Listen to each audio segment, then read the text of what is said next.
শুভ সকাল। আজ ৪ঠা শ্রাবণ ১৪৩২, ইংরাজির ২১শে জুলাই ২০২৫।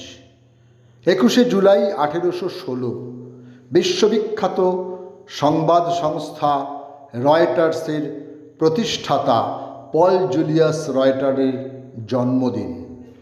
জার্মানির ক্যাসেলে জন্ম নেওয়া রয়টার পারিবারিক সূত্রে ছিলেন ইহুদি ধর্মাবলম্বী। তরুণ বয়সে রয়টার ব্যাংকে চাকরি করতেন।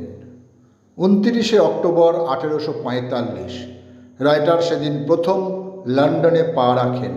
তখন তার বয়স মাত্র ২৯। ১৮৫১ লন্ডনের স্টক এক্সচেঞ্জের পাশে তিনি রয়টার্সের একটি শাখা অফিস খোলেন। এগিয়ে চলেন পল জুলিয়াস রয়টার ও তার সংস্থা। আনন্দ বক্সী একজন বিখ্যাত ভারতীয় কবি ও গীতিকার। হিন্দি সিনেমার স্বর্ণযুগের অধিকাংশ জনপ্রিয় সিনেমার তিনি ছিলেন সঙ্গীত রচয়িতা। কিছু সিনেমায় নিজে গানও গেয়েছেন। ২১শে জুলাই ১৯৩০ বর্তমান পাকিস্তানের রাওয়ালপিন্ডিতে তাঁর জন্ম হয়। তাঁর প্রকৃত নাম ছিল আনন্দ প্রকাশ বৈদ্য। ১৯৪৭ সালে দেশভাগের পর তাঁরা একটি মালবাহী বিমানে চেপে ভারতের দিল্লিতে চলে আসেন এবং পুনে, মিরাট হয়ে দিল্লিতেই আবার বসতি স্থাপন করেন। ২১শে জুলাই ১৯৪৭ মিরাটে জন্মগ্রহণ করেন ভারতের আন্তর্জাতিক ক্রিকেটার ও প্রশাসক চেতন চৌহান। তিনি ভারতীয় ক্রিকেট দলের অন্যতম সদস্য ছিলেন। ১৯৬৯ থেকে ১৯৮১ এই সময়ে তিনি ভারতের পক্ষে আন্তর্জাতিক ক্রিকেটে অংশগ্রহণ করেছিলেন। ভারতীয় ব্যারিস্টার উমেশচন্দ্র বন্দ্যোপাধ্যায় ১৯০৬ সালে আজকের দিনে লন্ডনের ক্রয়েডনে শেষ নিঃশ্বাস ত্যাগ করেন। মৃত্যুকালে বয়স হয়েছিল ৬১ বছর। তিনি ছিলেন ভারতীয় জাতীয় কংগ্রেসের প্রথম অধিবেশনের সভাপতি।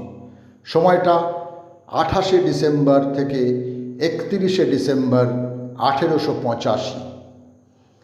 রবীন্দ্রনাথ ঠাকুরের জ্যেষ্ঠ ভ্রাতা দ্বিজেন্দ্রনাথ ঠাকুরের পৌত্র ও দীপেন্দ্রনাথ ঠাকুরের পুত্র দীনেন্দ্রনাথ ঠাকুর ১৯৩৫ সালের আজকের দিনে পরলোক গমন করেন।